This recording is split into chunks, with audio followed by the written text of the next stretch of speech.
Mwongeye kwirwa mwebwe abakomeza gukurikirana Positive Show hirya no hino aho muherereye, haba mu gihugu cy'u Rwanda ndetse no hanze y'igihugu.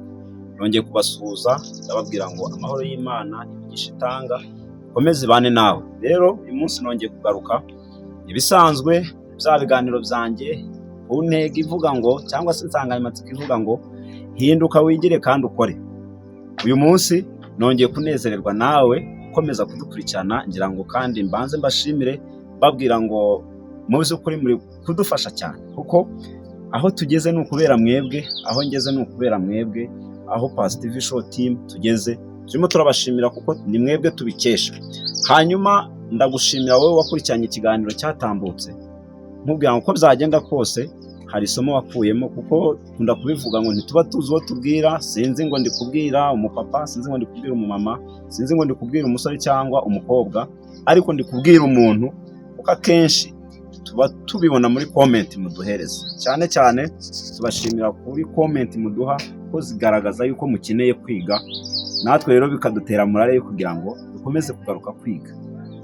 Uyu munsi rero ntabwo nabura kukumva ryanjye, nkunda kukubwira ngo ahari birashoboka yuko waba ubabaye, birashoboka yuko waba ushonje, birashoboka yuko waba uri kwirukanwa mu nzu, birashoboka yuko waba uri kwirukanwa ku ishuri, wenda wowe nkurikiye uri ku ishuri, ushobora kuba uri mu buzima bugiye butandukanye ariko butanejeje amarangamutima yawe. Cyane cyane niko dukunda kuvuga, tukavuga ngo ijambo ry'Imana twebwe ritubwira ngo ahari kurira kwararira umuntu ariko bwacya impundu zikavuga. Ubwo rero natwe ni ijambo tugiye kubwira ngo uko byagenda kose ubuzima waba uri gucamo uri kubabara, ariko turakubwira ngo uko byagenda kose hari Imana ishobora gutabara, hari Imana igenda igihe cyayo zikakwitamururira ukabibona, kuko twagiye tuvuga ngo hari ibihamya turabifite, yaba iby'abandi twaganiriye mu bihe byagiye bitambuka, ndetse natwe ubwacu twigeze kubahaho ubuhamya nubwo twabivuze tugenda, ariko natwe dufite ubuhamya kugira ngo homura.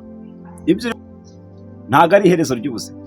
Ubuzima bushobora kuba bubi uyu munsi, ushobora kuba uri mu cyaro ahantu. Mu minsi yashize nahuye n'umuntu, kera twarababonaga cyangwa se natwe twabayeho, nuko ngubu wenda umuntu amaze gusirimuka cyane, wowe nkurikiraniye hirya no hino aho uri, haba mu cyaro ndetse no mu mujyi, ndahindura ubuzima, revo y'ubuzima irahinduka. Ushobora kuba uri kwahirira inka ahantu, uri umukozi w'aho hantu bakakuranga makeya cyane, ariko ushobora kuzakomeza ugakomeza, kubera yuko ubuzima ni urugendo.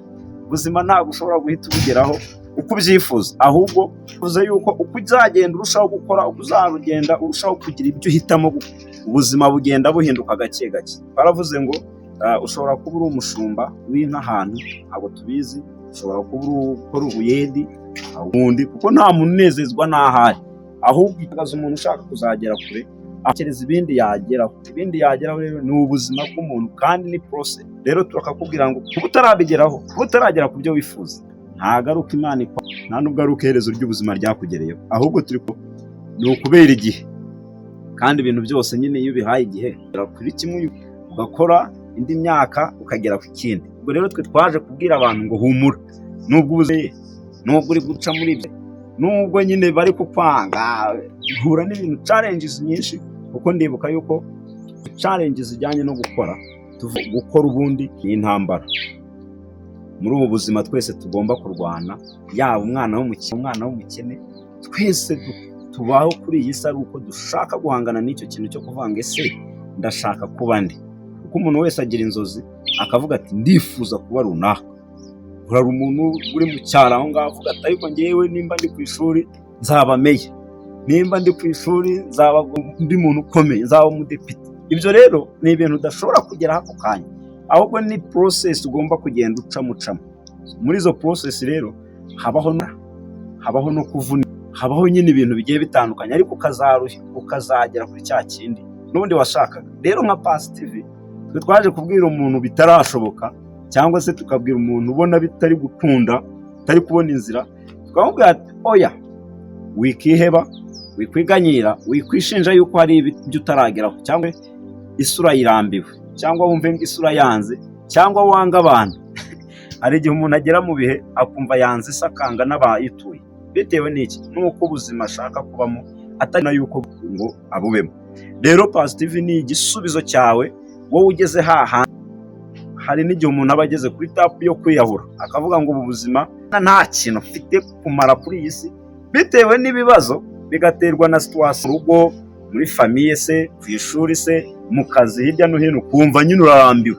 Nawe uzasanga ushobora kuvuga kwiyahura, ariko twebwe nka Pastor twaje kukubwira ngo ibyo byose uri gucamo, ibyo bibazo uri gucamo, ubwo burwayi bwose biba ari byinshi cyane turi kumaramo. Twebwe nka Pastor tuza kukubwira ngo humura, komera, shikama, ejo kurenza ubu ngubu.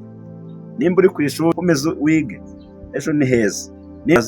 Ihangane, hari igihe tuba turi mu kazi baduhemba, ariko kandi wibuke neza yuko hari abandi bari kwifuza ya mafaranga uhembwa wowe.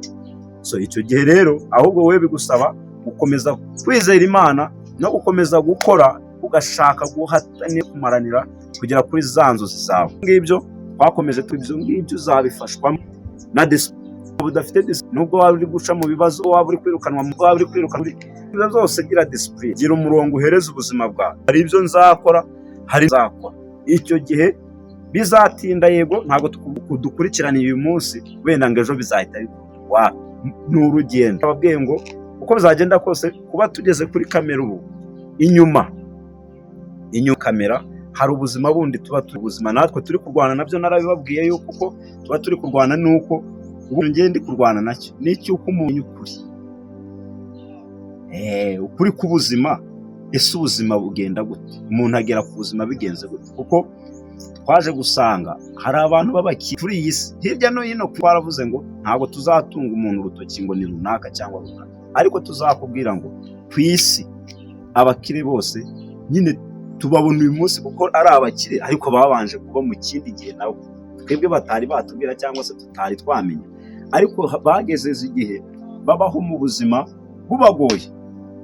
Abo ni amasomo kuri ubu ngubu nk'urubyiruko, amasomo yawe papa, kuko nawe ucamo si wowe ubaye umupapa ubu ngubu gusa. Hari abandi bapapa bagiye babaho, hari bagiye babaho, abandi basore bagiye babaho, bakava muri bwa buzima bakabasha kugera ku bundi buzima.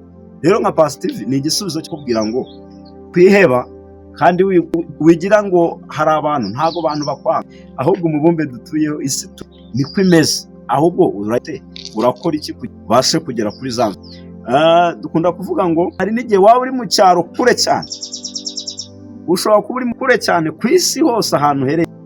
Njye naje ngo nta kuri Imana umuntu, nta kuri Imana itakugeza. Naje kukubwira ngo ufite ibyiringiro by'ubuzima kandi wirememo umuntu ukomeye, ariko ibyo bizava mu gukora, bikava mu maboko, bikava mu kumvira, bikava mu kugira discipline. Uzagenda uganire n'abantu. Umuntu wese uzabona ageze ku kintu burya yarigomwe, hari ibyo aba yararetse mu gihe cyiwe kugira ngo abashe kugera. Twebwe rero iyo tukubonye nk'ubu ngubu dushobora kuvuga ukire, ariko tukubona gukira ntitubagenzura cyangwa se ngo tubashe kumenya ese uyu muntu ufite amazu, ufite ibisambu, nimba ibipangu, nimba afite amakampani akomeye, byagenze gute umuntu abigereho.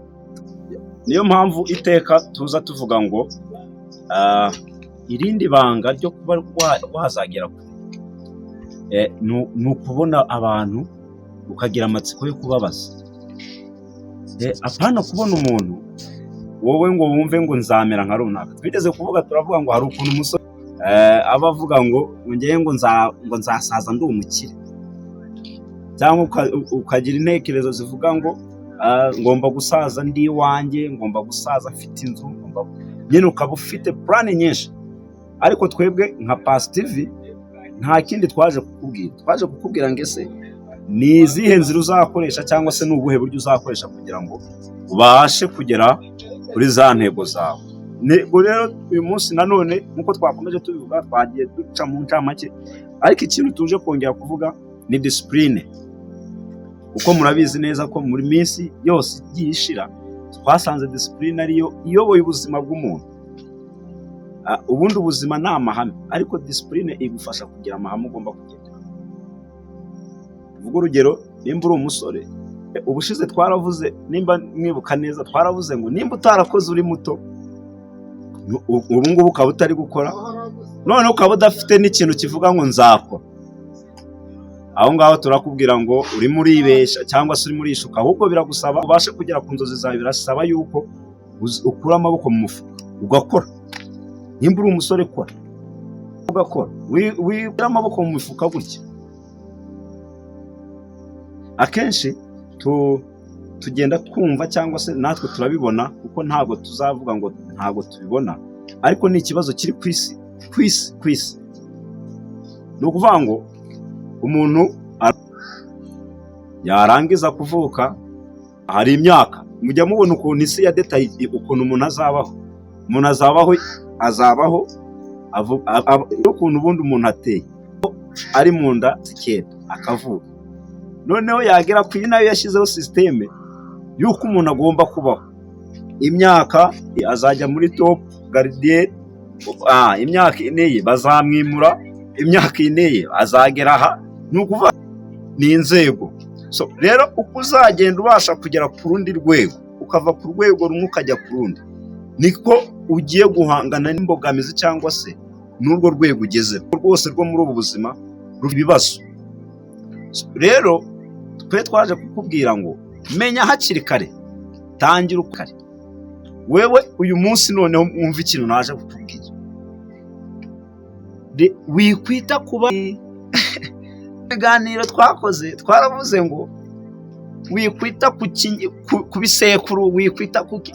Ariko buriya muzi yuko ejo bundi siko namenye yuko twebwe turiho, ariko ndumva narigeze no kubivuga, twebwe turiho mu ngaruka z'ababanje kubaho. Ngira ngo murabisobanukirwa, twebwe mu ngaruka z'ababanje. Ni ukuvuga ngo ikintu twebwe tugomba kuremamo izo ngaruka nziza gusa ni ukumenya ngo ese njyewe ndabaho muri iki kinyebaho gute, ndakora iki. Kubera yuko uzasanga ingaruka urimo ubu ngubu ni iz'ababyeyi bawe, ababyeyi bawe nabo babaye mu ngaruka z'ababyeyi babo. Ubu ni ukuvuga ngo nawe uzakura ube abana bawe babe mu ngaruka zawe. Niyo mpamvu natwe rero twaje kugira ngo ubashe kwitoza kuba kuri iyi si, kuko ni discipline. Ese ni ugukora kuba kuri iyi si, uzagera ku kintu cyose ukiruhiye, nta kintu cy'ubusa gihari. Ko dukunda kubivuga kuri pasiteri, tukavuga ngo ikintu cyose wifuza kugeraho, ikintu cyose wumva ushaka, uzagira ikiguzi ugitanga. Nta kintu uzageraho. Ntabwo wavuga ngo nimba naravutse ngo ubwo na diplome nzayibona, ntayo uzabona kuko ntiwagiye ku ishuri. So egare yuko nujya ku ishuri uzahurirayo n'imbogamizi z'ababa ku ishuri. So nuvuga ngo ngiye ku kazi, kuko twigeze kubivuga tuvuga ngo ni intambara ubundi gukora. Uvuga ngo mvuye ku ishuri ngeze mu ntambwe yo kujya mu kazi. Ababa mu kazi hari ingorane bahura nazo, so uzahura nazo rero, kubera ko wavuye mu rugo ujya ku ishuri ugiye ku kazi. Nuva ku kazi rero, nuva muri ibyo uzagera ku rundi rwego, naho hari abantu bahari bafite ibindi bibazo. Uzava ku rugero rwo kuba wakorera 5 uvuge ngo ngiye ku 10. Ni ukuvuga ngo hari abantu bahembwa ayo mafaranga bafite ibibazo bahuye nabyo rero ugomba kubicaho. Ni ukuvuga ngo ubuzima ni urwego. Yes, ni urwego ukuntu ruba rufite utu esikariye dutandukanye. Ubuzima nabwo rero twe twaje kukubwira ngo nabyo ni urwego. Tunakubwira ngo ari wagera ku kego ka 2 ukaba ukiri ku kambere, aho ngaho hihanganire, ahubwo gerageza, shaka imbaraga, shakisha ikintu icyo ari cyo cyose kizabasha kuguterura kikakugeza ku kandi kantu ka 2, kuri esikariye ya 2. Kuko mu buzima twe twabonye yuko ariko bimeze. Imyaka tumaze kuri iyi si baje gusanga yuko, narabivuze, nta kintu cy'ubuntu uzigera ubona kuri iyi si, ahubwo ikintu cyose uzakigeraho ugikoreye. Murabibona nabisobanura ubuzego n'urwego. Rero naje kukubwira ngo reba, kuko hari ibindi biganiro twigeze dukora, turavuga wikwitandi, menya ko ari wowe wibereyeho.